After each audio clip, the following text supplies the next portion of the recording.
नमस्कार दोस्तों, एक मुद्दा पूरे भारत में ट्रेंड कर रहा है और वो मुद्दा ये है कि एक चतुर्थ वर्गीय कर्मचारी होते हैं जिनका नाम होता है आलोक मौर्य और उनकी पत्नी होती है ज्योति मौर्य।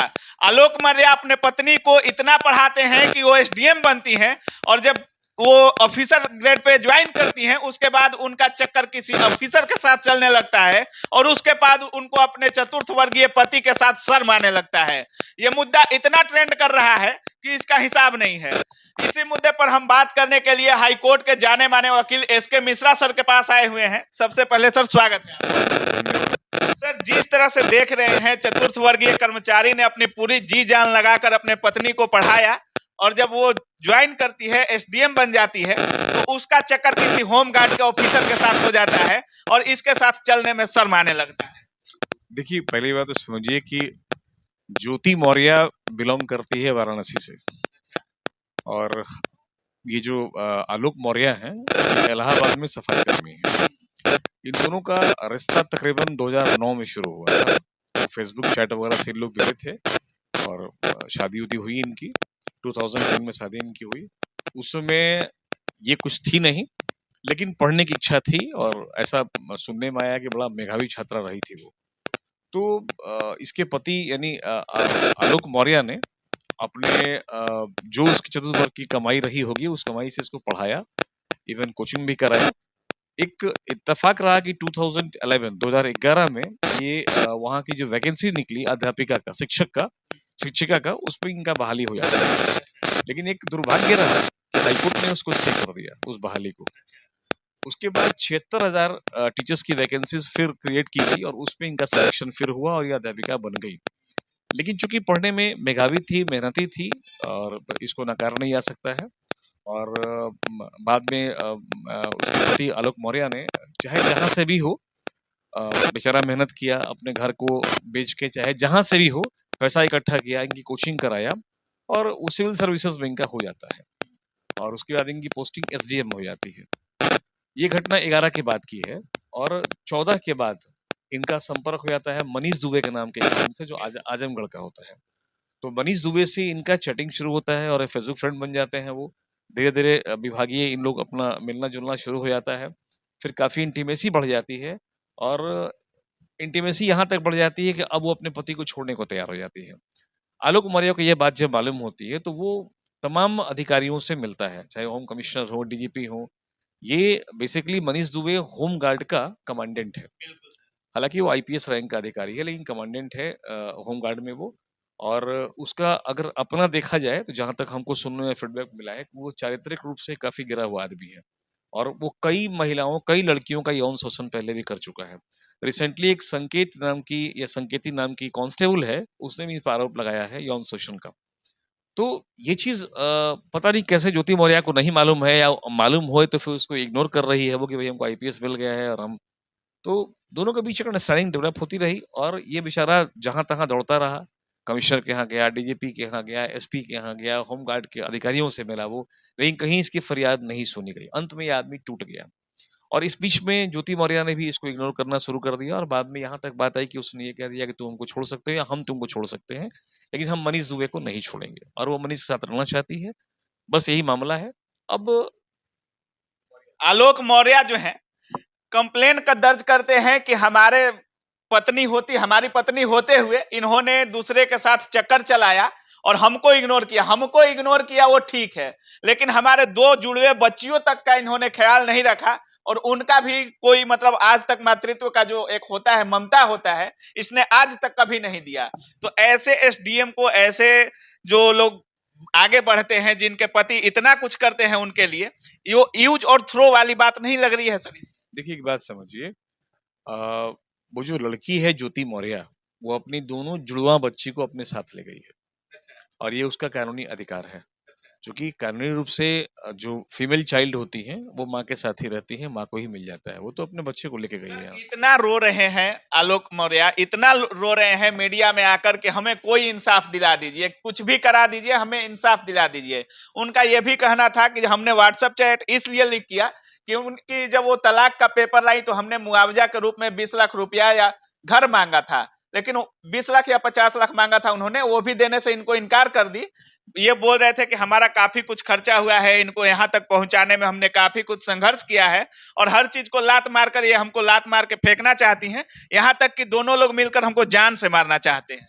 नहीं, वो जान से मार दे दूसरी बात है, लेकिन कानूनी रूप से अगर देखा जाए तो मनीष दुबे और ज्योति मौर्य, हालांकि दोनों शादीशुदा हैं, मनीष दुबे भी मैरिड है और उसके ही बच्चे हैं, उसकी पत्नी कई वीडियो ऑडियो वायरल भी कर चुकी है वो, प्लस मनीष दुबे की पत्नी का भी आरोप आरोप है इनके खिलाफ में कि इनका रिश्ता कई लड़कियों से रहा है और कई लड़के यौन शोषण कर चुके हैं वो, ऐसा उसका बयान कई बार आ चुका है और ये वायरल भी हुआ है काफी।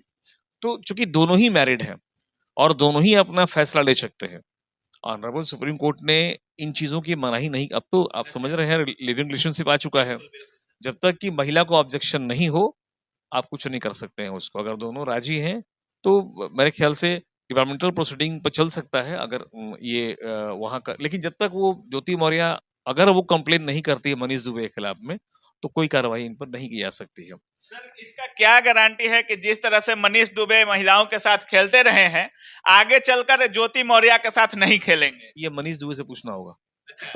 इसमें हम लोग अपनी कमेंट्री कुछ नहीं कर पाएंगे ना अपना ओपिनियन दे पाएंगे, ये मनीष दुबे का व्यक्तिगत लाइफ है, ये वही बता पाएंगे कि वो ज्योति मौर्य के साथ रहेंगे, छोड़ेंगे या उनका यौन शोषण करके बर्बाद कर देंगे। सर, लीगल रूप से आलोक मौर्य के साथ एक हैशटैग भी चल रहा है ट्विटर पे हर जगह की, जस्टिस फॉर आलोक वर्मा। तो क्या आलोक वर्मा के साथ कौन सा इंसाफ संभव है? काफी केसेज आप लोग देखते हैं सर, उनके साथ क्या कुछ हो सकता है इंसाफ के रूप में? आलोक मौर्य को न्याय पब्लिक से नहीं मिलेगा और पब्लिक न्यायालय नहीं है और नहीं न्यायालय पब्लिक के बीच में है, न्यायालय पब्लिक के लिए है। तो अभी मिस्टर मौर्य को, आलोक मौर्य को न्यायालय का दरवाजा खटखटाना चाहिए, ठीक है, और हमको लगता है कि उनको इंसाफ मिलेगा, प्लस डिपार्टमेंटल प्रोसीडिंग के लिए ये तमाम जितने भी एविडेंसेस इनके पास में है वो लेके डीजीपी के यहाँ देना चाहिए। अगर फिर भी नहीं होता है ये तो फिर ये हाईकोर्ट का दरवाजा खटखटा सकते हैं। सर, जिस तरह से आलोक वर्मा ने उनका जो भी चैटिंग वगैरह था, जो भी घूसखोरी का भी चैटिंग वगैरह था, वो भी इन्होंने लीक कर दिया है और एक घूसखोरी का भी कंप्लेन उनके ऊपर दर्ज हो चुका है ज्योति मौर्य पे। तो क्या ये इनके तरफ से बचाव का है या इन पर इसके लिए मुकदमा जो की है ज्योति मौर्य कि हमारे पर्सनल चीज को आईटी सेल के द्वारा इन पर केस किया गया है, तो क्या इनको सजा भी हो सकता है इस चीज के लिए? पहली बात तो ये कि आलोक मौर्य जो हैं, ज्योति मौर्य के पति, वो ज्योति मौर्य से चाहते क्या हैं? क्या वो भ्रष्टाचार के अधिनियम के तहत इनको जेल भेजना चाहते हैं या इनको अपने घर लाना चाहते हैं, सम्मान रखना चाहते हैं? वो पहले वो तय कर लें। अगर वो पत्नी की तरह रखना चाहते हैं तो बदनाम करना नहीं चाहिए उनको, और अगर वो बदनाम कर रहे हैं तो फिर पत्नी बनाना भूल जाए वो।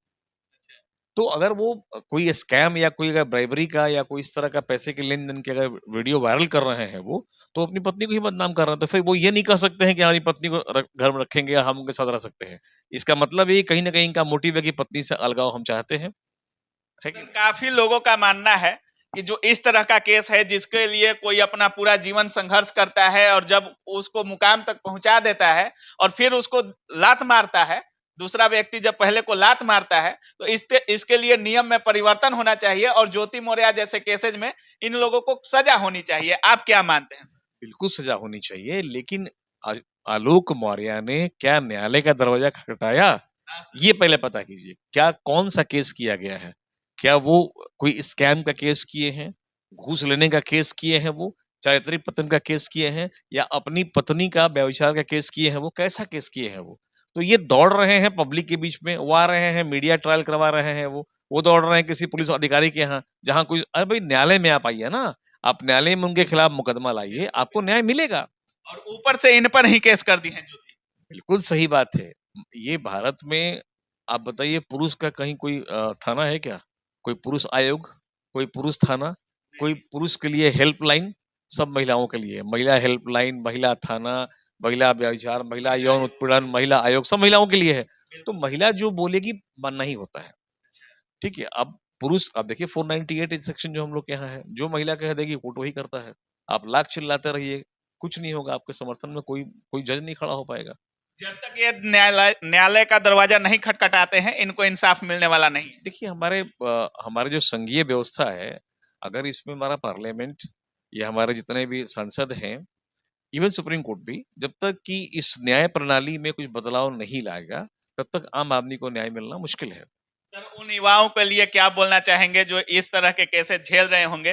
काफी लोगों के साथ ऐसा होता है सर, लेकिन आलोक वर्मा की तरह काफी लोग रो नहीं पाते हैं, मीडिया में आवाज नहीं बुलंद कर पाते हैं, उनके लिए क्या बोलिएगा सर? कहीं न कहीं आप कमज़ोर हैं। अगर आप कमज़ोर हैं, तभी निभ नहीं पा रहा है। आप देखिए अपने फ़ादर को, अपने मदर को, अपने ग्रैंडफ़ादर, मदर को, क्या कभी ऐसा हुआ था? कभी ऐसा नहीं हुआ।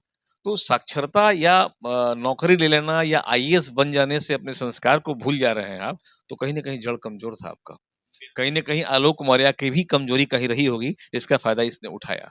अगर आलोक मौर्य शुरू से ठीक है, सफाई कर्मी थे, उससे कोई अंतर नहीं पड़ता है। अगर वो शुरू से ही अगर अंडरस्टैंडिंग बना कर रखते, तो कभी ये नौबत नहीं आती। हो सकता है कि एसडीएम बनने के बाद उनका प्रमोशन उनके लिए कुछ और भी व्यवस्था ये कर पाती। न कि ये कहने में शर्म आता कि मेरा पति जो है वो सफाई कर्मी है, कभी बोल नहीं पाती वो। ठीक है, मेंटेनेंस होता है, दोनों के बीच में एक अंडरस्टैंडिंग होनी चाहिए थी। तभी वो फैमिली मेंटेन रहेगा, नहीं तो फिर ऐसे ही रोड पाना पड़ेगा, आप रोते रहिए, चिल्लाते रहिए, कुछ नहीं मिलेगा आपको। न्यायिक तौर पे डिपार्टमेंटल प्रोसीडिंग मनीष दुबे के खिलाफ चल सकता है, एसडीएम ज्योति मौर्य के खिलाफ चल सकता है, बशर्ते कि ये न्यायालय में आएँ और अपने लिए न्याय की गुहार लगाएँ। तो जैसा कि आप लोग देख रहे थे, हमारे साथ पटना हाई कोर्ट के सुप्रसिद्ध और जाने माने अधिवक्ता एसके मिश्रा सर थे, और जिस तरह से सर ने बताया कि आलोक वर्मा को क्या करना चाहिए और जिस तरह से आए दिन ये सब केसेज बढ़ रहे हैं, उन पर भी क्या करना चाहिए, कैसे सावधान रहना है। बाकी आप लोग क्या कुछ सोच रहे हैं ज्योति मौर्य के बारे में, आलोक वर्मा के बारे में और सर के बारे में, अपनी राय कमेंट सेक्शन में जरूर रखिएगा।